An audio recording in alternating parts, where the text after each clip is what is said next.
శ్రీ సత్యసాయి జిల్లా హిందూపురం మున్సిపల్ కార్యాలయంలో అవినీతి నిరోధక శాఖ అధికారులు దాడులు చేశారు. ఈ దాడుల్లో 15వ వార్డుకు చెందిన రవి అనే వ్యక్తి నుండి మున్సిపల్ రెవెన్యూ ఇన్స్పెక్టర్ రామాంజనేయులు 7,000 రూపాయలు లంచం తీసుకుంటుండగా అడ్డంగా ఏసీబీకి బుక్ అయ్యాడు. ఖాళీ స్థలానికి ట్యాక్స్ తగ్గిస్తానంటూ అందుకు తనకు 7,000 రూపాయలు లంచం ఇస్తే ఆ పని చేస్తానంటూ రవి అనే వ్యక్తికి ఖరాఖండిగా చెప్పేశాడు. ఆర్ఐ రామాంజనేయులు అంత డబ్బు ఇచ్చుకోలేనని రవి ఏసీబీ అధికారులను ఆశ్రయించారు. పక్క స్కెచ్ ప్రకారం రవి అనే వ్యక్తి ద్వారా కెమికల్ పూసిన నోట్లను ఆర్ఐ రామాంజనేయులకు పంపించారు. ఆ డబ్బులు తీసుకున్న వెంటనే ఏసీబీ అధికారులు రెడ్ హ్యాండెడ్గా స్పాట్లో పట్టుకున్నారు. లంచం తీసుకున్న రెవెన్యూ ఇన్స్పెక్టర్ను అదుపులోకి తీసుకొని కేసు నమోదు చేసి వివరాలు మీడియాకు వివరించారు. పట్టుబడిన రెవెన్యూ ఇన్స్పెక్టర్ రామాంజనేయులను కర్నూలు ఏసీబీ కోర్టులో హాజరుపరుస్తామని ఏసీపీ డీఎస్పీ మీడియాకు వివరించారు. మాకు నిన్నటి రోజు రవికుమార్ అనే వ్యక్తి కంప్లైంట్ ఇచ్చినాడు.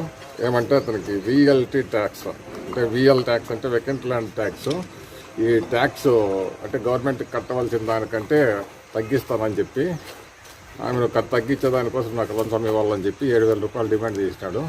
7,000 రూపాయలు డిమాండ్ చేసినాడని చెప్పి మాకు కంప్లైంట్ వచ్చింది. కంప్లైంట్ వచ్చిన తర్వాత మేము వెరిఫై చేసినాము. వెరిఫై చేసి అక్కడ అన్ని ప్రొసీడింగ్స్ చేసుకొని అది డబ్బు అతనితో 7,000 రూపాయల నంబర్లో అంతా నోట్ చేసుకొని వచ్చి ఈరోజు అతనికి ఇచ్చి పంపించినాము. కంప్లైంట్కి రవికుమార్కి ఇచ్చి పంపిస్తున్నాము. అతను ఆఫీసులో నుండి అంటే మున్సిపల్ ఆఫీసులో నుండి బయటకు వచ్చి గేట్ ఎదురుగా గేటు బయటకు వచ్చి రోడ్లో తీసుకుంటున్నాడు డబ్బు. మేము అబ్జర్వ్ చేసి అది డబ్బు తీసుకున్న తర్వాత అతను రెండెండెడ్గా పట్టుకున్నాము. ఇది కెమికల్ టెస్ట్ చేసినాము. కెమికల్ టెస్ట్ కూడా పాజిటివ్ రిజల్ట్ వచ్చింది. ఇప్పుడు ప్రొసీడింగ్స్ రాసి అతన్ని రిమాండ్ పంపిస్తాం. తెలియదు చిలమత్తూరు గారు రీసెంట్ గా ఒక 1 month బ్యాక్ జరిగిన రైడ్ లో కనీసం ప్రెస్ కి ఏమాత్రం ఇన్ఫర్మేషన్ ఇవ్వకుండా డే అండ్ నైట్ చూసినారు సార్ జర్నలిస్టులు. ఎక్కడ కూడా వాళ్ళు ఇన్ఫర్మేషన్ ఇక్కడ వెళ్ళిపోయినారు సార్. కనీసం ఈ మాత్రం కూడా సమాచారం ఇస్తే సరిపోతుంది కదా సార్. దాచిపెట్టాల్సిన అవసరం లేదు. అదేనా ఇప్పుడు చెప్తాను. అదే మీరు రిజిస్ట్రేషన్ ఆఫీసు సర్ప్రైజ్ చెక్ చేసినాము.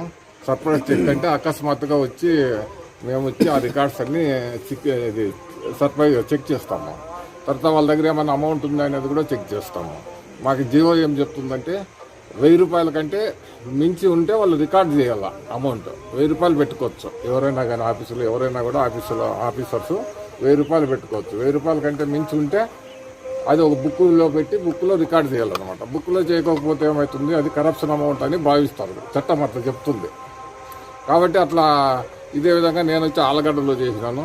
అక్కడ 5,000 రూపాయలు దొరికింది ఆయన దగ్గర, రిజిస్టర్ ఆఫీస్ దగ్గర. అది చట్టం దీని కిందే లంచం కిందే భావించి అతని పైన యాక్షన్ తీసుకునేదానికి రెగ్యులర్ ఎంక్వైరీ అంటారు.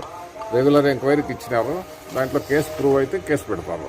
మీది వచ్చి కేసు ఆల్రెడీ కేసు రిజిస్టర్ అయిపోయింది మీది చిలమత్తూరులో.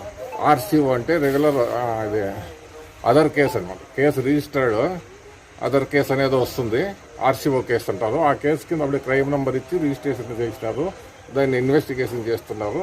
తర్వాత దాంట్లో ఏదైనా ఎవిడెన్స్ దొరికి అతనికి పైన అఫెన్స్ ప్రూవ్ అయ్యే ఎవిడెన్స్ దొరికిందంటే అతను అరెస్ట్ చేయాల్సి వస్తుంది మన రిజిస్టర్. ఇప్పుడు అంతవరకు ఆయన డ్యూటీ చేస్తాడు లేదు సార్ ఎక్కడైనా? ఇక్కడ చిలమత్తూరు లేదనుకోండి. చిలమత్తూరు లేదు లేదనుకుంటాను. అక్కడ లేదు సార్. అక్కడ లేదు సార్. లేదు అంటే కొంచెం టైం ప్రొసీజర్. ఎక్కడైనా పోస్టింగ్ ఇచ్చారా లేదు సార్ ఆయన? అది తెలియదు మాకు. 7 years లోపల ఉంటే రిమాండ్ కూడా పంపాల్సిన పని కదా మీకు తెలుసు. కానీ మనం ఇది కూడా 7 years లోపలే ఉంటుంది. కానీ ఇది రెడ్ హ్యాండెడ్గా దొరికినట్టు కదా, ఎవిడెన్స్ ఉంటుంది కాబట్టి మేము పంపిస్తాము. రిమాండ్ ఇస్తున్నారు. రిమాండ్ అంటే ఇన్వెస్టిగేషన్ కంప్లీట్ అయిన వరకు రిమాండ్ కర్నూలుకి పంపిస్తాం. కర్నూలు కోర్టు కదా, ఏసీబీ కోర్టుకు పంపిస్తాము. రిమాండ్ ఇస్తున్నారు. ఇన్వెస్టిగేషన్ కంప్లీట్ అయ్యేంత వరకు అంటే దగ్గర 164 స్టేట్మెంట్ అయిపోయేంత వరకు కూడా రిమాండ్ ఇస్తారు. అది అంతా అయ్యేటప్పటికి 45 రోజులు పడుతుంది దగ్గర అటు ఇటు. 45 అన్న పట్టు 50 కావచ్చు, 40కి కూడా రావచ్చు.